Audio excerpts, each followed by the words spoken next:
Assalamualaikum warahmatullahi wabarakatuh. Jumpa lagi dengan saya, Rian PHRS. Nah teman-teman, pada kesempatan video kali ini saya ingin menampilkan satu potongan video, yaitu dari Gus Maimun Nafis. Beliau adalah murid dari almarhum Kiai Haji Maimun Zubair dan murid dari Kiai Haji Najih Maimun, yaitu anaknya Kiai Haji Maimun Zubair. Nah, pada kesempatan kali ini beliau akan menjelaskan tentang sebuah nasab.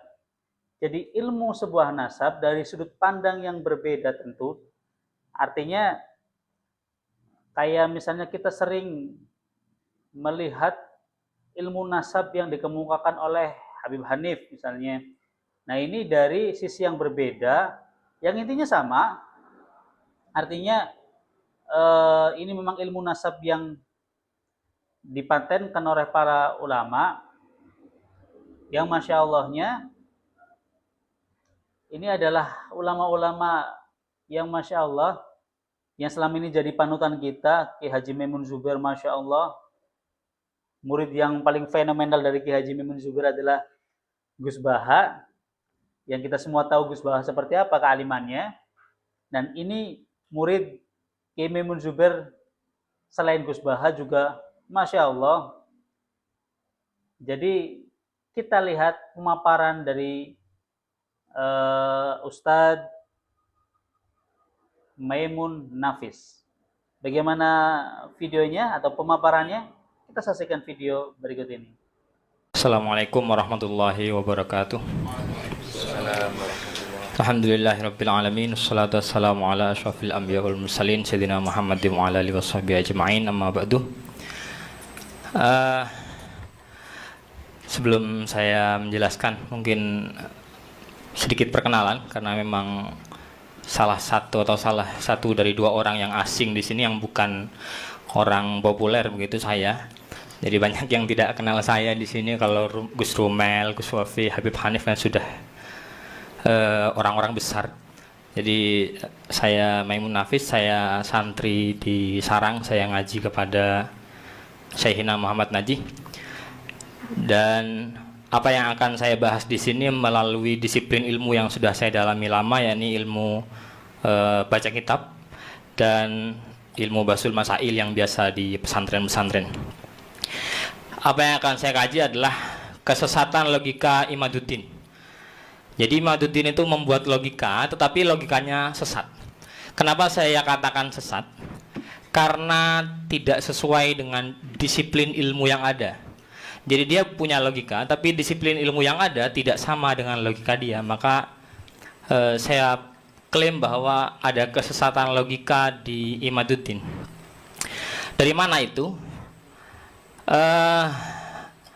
Ada dua thariqah itsbatun nasab yang sudah disodorkan oleh banyak orang pembela Bani Alawi. Satu khatun nasabah, bahkan Habib Hanif tadi cerita ada 180 bahkan yang menetapkan nasab Bani Alawi. Ada syuhrah wal istifadah, kepopuleran yang sudah sejak lama, itu juga ditolak. Semuanya ditolak oleh Imaduddin. Kenapa itu ditolak? Nah, dari mengetahui kenapa itu ditolak, kita bisa mengetahui akar masalah dari pikiran Imaduddin. Kalau kita bisa membantah akar masalahnya, berarti alasan penolakan Imaduddin tidak berdasar. Kalau alasan penolakannya tidak berdasar, maka semua hujah yang disebutkan seharusnya harus diterima demi ketaatan pada ilmu. Pertama, Imaduddin itu menolak syuhrah istifadah. Dia berargumentasi pakai kitab Muqaddimat fi ilmil ansab. Dia menukil ibarat wa alla yakuna laha ma yu'ariduha min rik'atin atau min ruk'ah min ruk'atin qat'iyatid dalalah. Di ibaratnya bilang bahwa syuhrah istifadah itu tidak boleh bertentangan dengan catatan yang qat'iyatud dilalah atau tafsirnya absolut, tafsirnya pasti.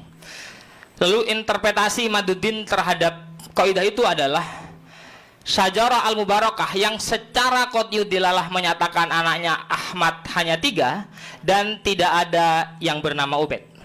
Jadi menurut Imaduddin, kitab Syajarah Mubarakah itu rik'ah atau ruk'ah qat'iyatud dilalah. Dia adalah catatan yang qat'iyatud dilalah. Dilalahnya pasti menafikan Ubaidillah. Nah, itu kita uji nanti. Ini juga dia di kitab bahasa Arabnya juga mengatakan wa dzakara al-Imam Al-Fakhr Ar-Razi biwuduh secara zahir anna Ahmad Al-Abah Ibn Isa aqibuhu min salatati abna'in faqat. Dia menghasar sekali bahwa cuma hanya ada 3. Pakai apa? Pakai jumlah ismiyah katanya. Qawaid muhaddadah fi ilmil ansab. Itu adalah kaidah-kaidah yang sudah paten dalam ilmu nasab. Kalau sudah pakai jumlah ismiyah berarti jumlahnya harus sesuai itu.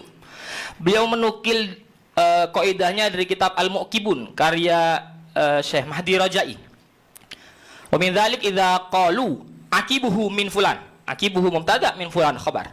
Al-akib min fulan mubtada khabar. Fa innahu yadullu ala anna akibahu munhasirun fihi. Nah, jadi itu menunjukkan bahwa keturunannya hanya yang disebut itu saja yang ada. Itu klaim Imaduddin. Kemudian dari sumber yang bisa dipercaya, Imaduddin juga pernah bilang wanasun, sorihun, qati'un. Labelnya keren sekali itu. Nas, soreh, kote. Kote itu tidak bisa ditakwil. Minan nasaba al-Fakhr Ar-Razi fi awalil qarni sabi bi anna Ahmad la yakunu lahu akibun illa min salatati banin. Fama dzukira ba'dahu, kalau ada catatan setelah itu da'iyun la yathbut atau la yuqbal. Maka catatan setelahnya ditolak semua hanya gara-gara ini. Gus, mohon maaf. Ya. Ini tulisan siapa sebenarnya? Ini dari Bahasa Arab ini tulisan siapa? Ibarah ini.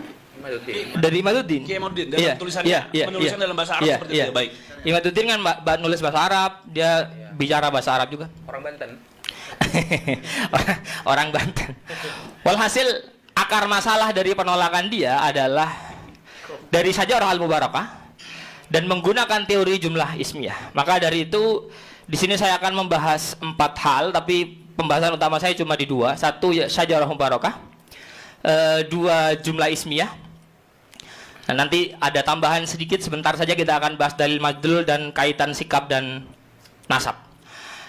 Jadi Syajarah Mubarakah kita preferensi utama pembatal nasab. Jadi kalau ini kita runtuh, maka makolahnya Gus Wafi muncul lagi itu, selamat datang di kebenaran, karena hanya ini sebenarnya argumentasi dia. Jantungnya. Nah, kita buka. Pertama, kejanggalan penisbatan penisbatan kepada Fakhruddin Ar-Razi. Topik yang mau kita bahas, kebenaran penisbatan kitab Syajarah Al-Mubarakah kepada Imam Fakhruddin Ar-Razi dipertanyakan. Kenapa dipertanyakan? Karena banyak pakar yang mempertanyakan. Mohon maaf, meskipun Pak Kiai Imaduddin sudah pernah ngarang kitab Balaghah, pernah ngarang kitab usul, dia bukan pakar manuskrip. Dia bukan pakar catatan. Ini sudah ada 3 orang nih. 1 Dr. Muhammad Abu Bakar Ba'azib, An-Nasabah Ibrahim bin Mansur. Beliau menyatakan bahwa Syajarah Al-Mubarakah penisbatannya terhadap Ar-Razi itu diragukan. Bahkan ada Dr. Muhammad Soleh Zarkan mengkategorikan kitab ini sebagai bagian dari Al-Kutub Al-Mashkuk Fiha. Ini kitab yang diragukan. Sudah ada 3 pakar yang menyatakan bahwa kitab ini diragukan. Kembali pada klaim qat'iyud dilalahnya, sebenarnya ini sudah selesai. Ini sudah tidak qat'iyud dilalah. Karena pakar sudah bilang maskuk. Dari mana sumber yang maskuk menjadi dasar qat'iyud dilalah? Itu kan jauh sekali. Bertentangan. Iya, hujahnya apa, natijahnya apa? Hujahnya maskuk, natijahnya qat'iyud dilalah, itu jauh sekali. Kejanggalan pada Syajarah Mubarakah saya bagi menjadi 3. Ketika diteliti, ini penelitian Gus Romel Abbas, Sayyid Mahdi Rajai mengemukakan bahwa manuskrip Syajarah Al-Mubarakah di perpustakaan Masjid Sultan Ahmed Thalith di Istanbul, nomor manuskripnya 2688. Setelah diidentifikasi ternyata namanya adalah Bahrul Ansab, bukan Syajarah Al-Mubarakah. Kedua, ada keterlambatan penulisan. Salinan tertua kitab ini ditulis 200 tahun setelah wafatnya Ar-Razi. Jadi wafatnya Ar-Razi 606 Hijriah. Ini salinan 820 Hijriah. Jika Imaduddin konsisten pada akidah, saya tulis akidah biar lebih seru sedikit, pada akidah sezaman, maka ia seharusnya menolak kitab ini juga, karena ini nggak ada catatan sezamannya juga. Yang nomor 3 adalah kredibilitas penulis manuskrip. Jadi manuskrip yang tahun 800 ini, penulisnya namanya Wahid bin Syamsuddin. Dia sosok yang majhul, tidak terlacak, tidak jelas ini orang siapa, kredibilitasnya apa. Dari ketiga hal ini menjadi sangat berdasar kenapa 3 pakar tadi mengatakan ini kitab maskukun fiha. Ini kitab layak untuk diragukan. Nisbatnya, betulkah ini karya Ar-Razi? Kemudian ada kejanggalan yang lain. Kejanggalan yang lain adalah kurangnya referensi historis. Tidak ada ulama selama hampir 800 tahun yang menyebutkan Ar-Razi memiliki kitab Syajarahul Barakah. Imam Ar-Razi itu imam besar.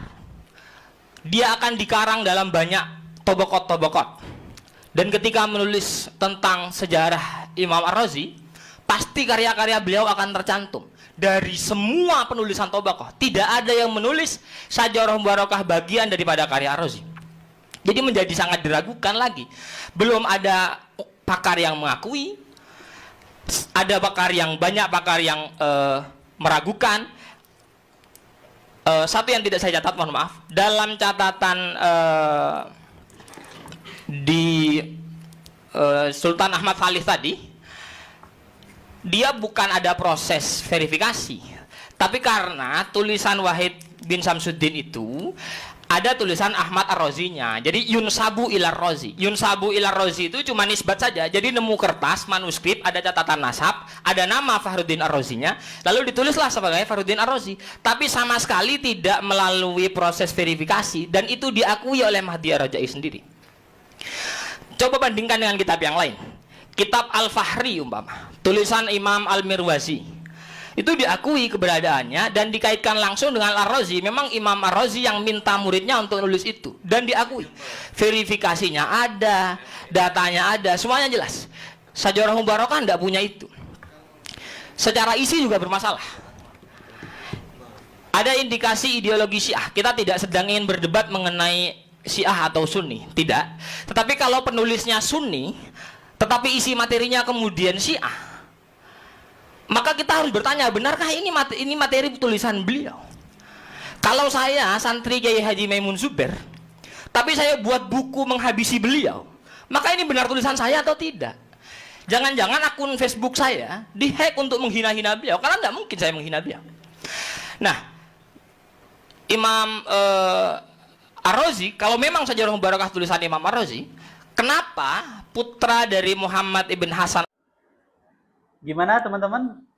Sudah disimak videonya? Nah, mudah-mudahan ini bisa menjadi menambah wawasan kita tentang satu buah ilmu, khususnya di dalam hal ini adalah ilmu nasab. Ini bisa menambah wawasan kita, pengetahuan kita, sehingga semakin kita luas dalam berwawasan, semakin kita dalam pengetahuan, maka akan semakin bijak kita dalam bersikap. Begitu ya teman-teman ya. Itu aja teman-teman, semoga ini bisa membantu teman-teman. Semoga ini bisa meluruskan yang bengkok. Semoga ini bisa menyadarkan yang belum sadar, dan semoga ini bisa membangunkan yang masih tertidur. Itu aja dari saya. Saya pribumi, saya cinta Kiai, dan saya cinta Ba'alawi. Assalamualaikum warahmatullahi wabarakatuh.